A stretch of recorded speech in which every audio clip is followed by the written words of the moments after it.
എല്ലാവർക്കും PSC ഹെൽപ്പറിന്റെ മറ്റൊരു വീഡിയോയിലേക്ക് സ്വാഗതം. ഇന്ന് നമ്മൾ റിലീസ് ചെയ്യാൻ പോകുന്ന rotation chart last grade servant LGS വേരിയസിന്റെ തിരുവനന്തപുരം ജില്ലയിലെ റൊട്ടേഷൻ ചാർട്ടാണ്. തിരുവനന്തപുരം ജില്ലയിലെ LGSന്റെ റാങ്ക് ലിസ്റ്റ് 18/7/2025 റിലീസ് ചെയ്തിട്ടുണ്ടായിരുന്നു. ഇതിന്റെ കാറ്റഗറി നമ്പർ 535/2023. അതിൽ മെയിൻ ലിസ്റ്റിൽ ഏകദേശം 1090 പേരും സപ്ലിമെന്ററി ലിസ്റ്റിൽ 1087 പേരും DA കാറ്റഗറിയിൽ 45 പേരടക്കം 2222 പേരാണ് ഈ റാങ്ക് ലിസ്റ്റിൽ ഉൾപ്പെട്ടിട്ടുള്ളത്.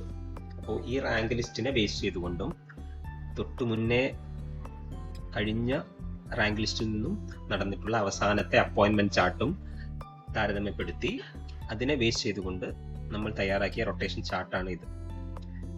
കഴിഞ്ഞ റാങ്ക് ലിസ്റ്റിൽ നിന്നും അവസാനമായി കഴിഞ്ഞ റാങ്ക് ലിസ്റ്റ് അതായത് 548/2019 അവസാനത്തെ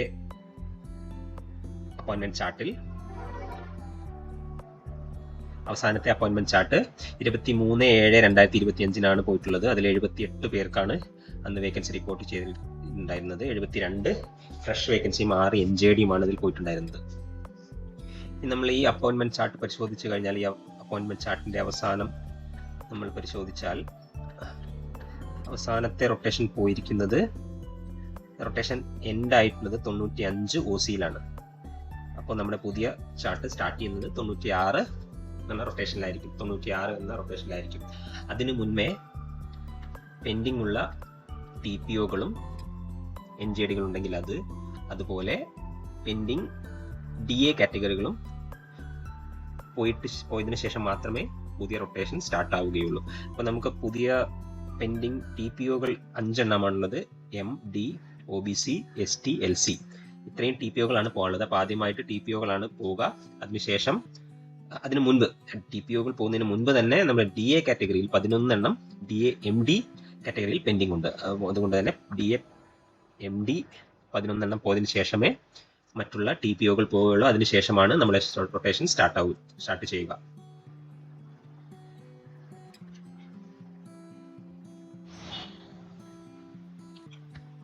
ഇനി നമുക്ക് നമ്മുടെ റൊട്ടേഷൻ ചാർട്ട് പരിശോധിക്കാം. അതിനു മുൻപ് ഈ റൊട്ടേഷൻ ചാർട്ട് എങ്ങനെയാണ് ഇത് വന്നിരിക്കുന്നത്, ഏത് റൊട്ടേഷനാണ് സ്റ്റാർട്ട് ചെയ്യുന്നത് എന്നുള്ളതെല്ലാം നമ്മൾ ഇതിനു മുന്നേ ഈ വീഡിയോയുടെ ആദ്യം പറഞ്ഞിട്ടുണ്ട്. അത് ശ്രദ്ധിച്ച് കേൾക്കുക. അതിനുശേഷം മാത്രം ഈ റൊട്ടേഷനെ നിങ്ങൾ റാങ്കുകൾ പരിശോധിക്കുക. ഒന്നാമതായിട്ട് നമ്മുടെ റൊട്ടേഷനിൽ ആദ്യം കോളത്തിൽ കൊടുത്തിരിക്കുന്നതാണ് നമ്മുടെ റൊട്ടേഷൻ പ്രകാരമുള്ള റാങ്ക്. പിന്നീട് രണ്ടാം കോളത്തിൽ കൊടുത്തിരിക്കുന്നത് ഏത് റൊട്ടേഷൻ പ്രകാരമാണ് ഇത് വന്നിരിക്കുന്നത് എന്നുള്ളതാണ്. മൂന്നാമത്തെ കോളത്തിൽ അത് സപ്ലി ലിസ്റ്റിൽ നിന്നാണോ മെയിൻ ലിസ്റ്റിൽ നിന്നാണോ വന്നിരിക്കുന്നത് എന്നുള്ളതും.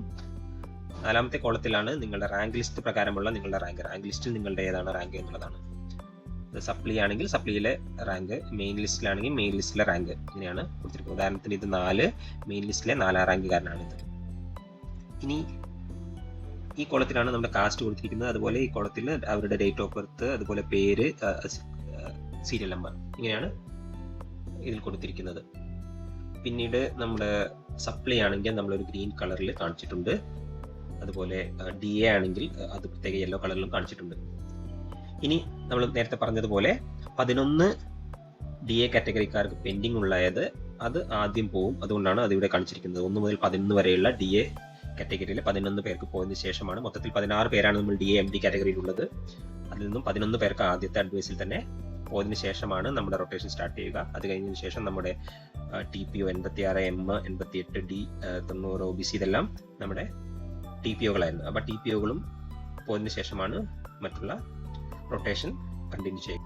ഇതിലൊരു കാര്യം ശ്രദ്ധിക്കുക, നമ്മൾ 97 സ്റ്റാർട്ട് ചെയ്യേണ്ടത് 96 96 സത്യത്തിൽ മുസ്ലിമാണ് വരിക. അപ്പൊ 96 ഇവിടെ TPO മുകളിൽ നിന്നും മറ്റു TPOകൾ ഉള്ളത് കൊണ്ട് തന്നെ 96 TPO ആയി മാറിയിട്ട് 97 OCയിൽ സ്റ്റാർട്ട് ചെയ്യും. അതിന്റെ TPO ടേൺ വരുമ്പോൾ വീണ്ടും അവിടെ വരുന്നതാണ്. ഇനി നമുക്ക് ഓരോരുത്തരുടെ റാങ്ക് പരിശോധിക്കാം. 1 മുതൽ 20 വരെ റാങ്ക്, അതുപോലെ 21 മുതൽ 40 വരെ റാങ്ക്. നിങ്ങൾക്ക് നിങ്ങളുടെ പേരും നിങ്ങൾ ഈ റാങ്ക് ലിസ്റ്റിൽ റാങ്ക് പരിശോധിച്ച് കഴിഞ്ഞാൽ മനസ്സിലാവും.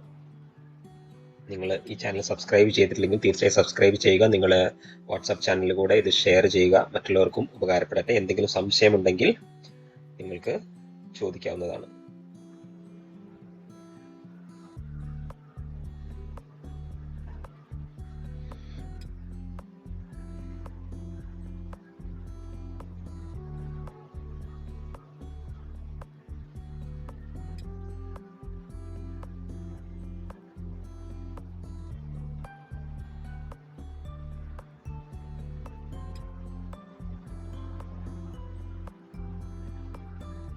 DAMD കാറ്റഗറിയിൽ 16 പേരാണുണ്ടായിരുന്നത്. അതിൽ 11 പേർ ആദ്യത്തെ അഡ്വൈസ് ലിസ്റ്റിൽ തന്നെ പോയി. ബാക്കിയുള്ള 5 പേർ അവരുടെ ടേണുകൾ വരുമ്പോൾ പോകുന്നതാണ്.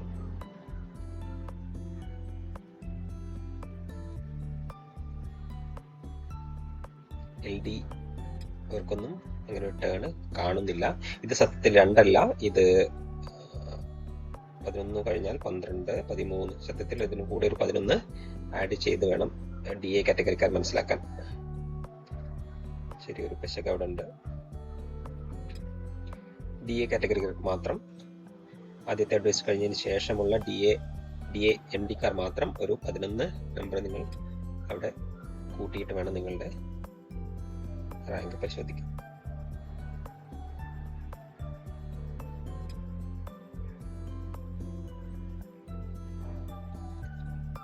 ഇതിൽ എന്തെങ്കിലും സംശയമുണ്ടെങ്കിൽ നിങ്ങൾക്ക് കമന്റ് ബോക്സിൽ എഴുതി ചോദിക്കാവുന്നതാണ്. അതുപോലെ ഉപകാരപ്പെടുന്നെങ്കിൽ മാക്സിമം മറ്റുള്ളവർക്ക് ഷെയർ ചെയ്യുക.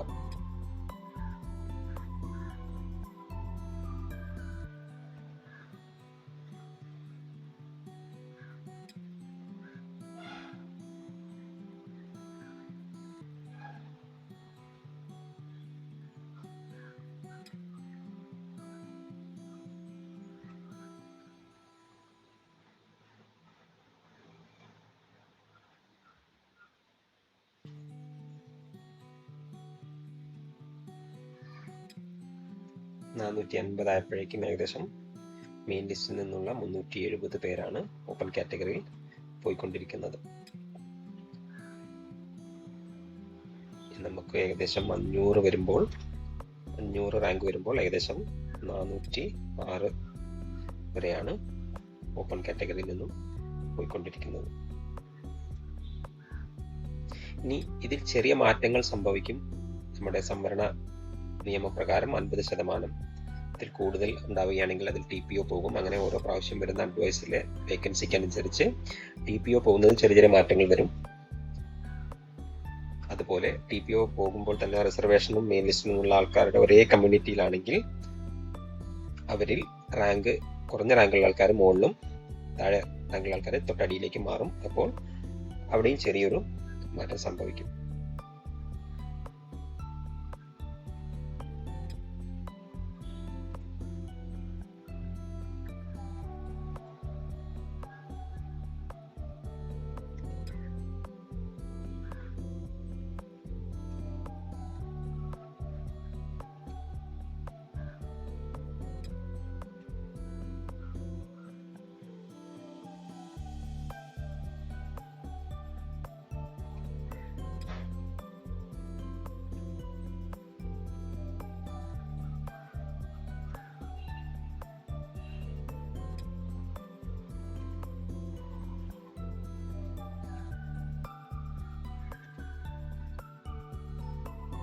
നമ്മൾ ഈ റൊട്ടേഷൻ ചാർട്ടിനെ ബേസ് ചെയ്തുകൊണ്ട് ഒരു നിയമന സാധ്യതാ പഠന വീഡിയോ ഇതിനുശേഷം ചെയ്യുന്നതാണ്.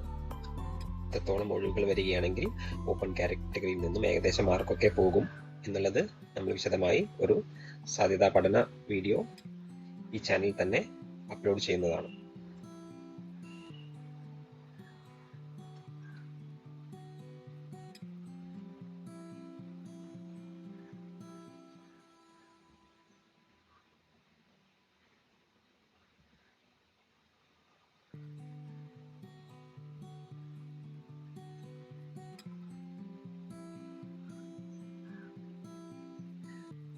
ഏകദേശം 1050 ആയപ്പോഴേക്കും നമ്മുടെ 932 പേരാണ് മെയിൻ ലിസ്റ്റിൽ നിന്നും പോയിക്കൊണ്ടിരിക്കുന്നത്.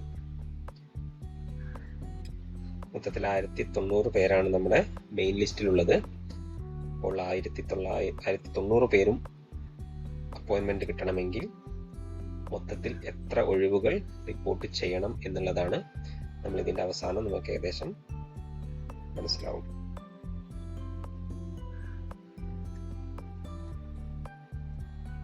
1200 ആയപ്പോഴേക്കും ഏകദേശം നമ്മുടെ റാങ്ക് പോയിക്കൊണ്ടിരിക്കുന്ന 1072-73 റേഞ്ചിലാണ്. അങ്ങനെ നമ്മുടെ മെയിൻ ലിസ്റ്റിലെ 1990 പേരും പോവുകയാണെങ്കിൽ നമുക്ക് ഏകദേശം 1215 ഒഴിവുകളാണ് വരേണ്ടത്. ഇത് ഏകദേശ കണക്കാണ്, ഇതിലൊരു 10-20 അങ്ങോട്ടും ഇങ്ങോട്ടും മാറും. അതുപോലെ മറ്റൊരു മാറാൻ സാധ്യതയുള്ളത്, ഇതിൽ മെയിൽ കാറ്റഗറിക്ക് പോകേണ്ട ചില ഒഴിവുകൾ വരികയാണെങ്കിൽ അവിടെ ആ റൊട്ടേഷനിൽ ഫീമെയിൽ ആണെങ്കിൽ അവരെ ചെറിയ മാറ്റം വരും. അവരെ TPO ആക്കി പരിഗണിച്ച് അടുത്ത മെയിലിന് പോകും. അതുപോലെ ഫീമെയിലിന് വരേണ്ട ഒഴിവുകൾ മെയിലാണ് വരുന്നതെങ്കിൽ, റൊട്ടേഷനിൽ വരുന്നെങ്കിൽ അവരെയും TPO ആക്കി മാറ്റി അവർക്കും ആ റൊട്ടേഷൻ കൊടുക്കും.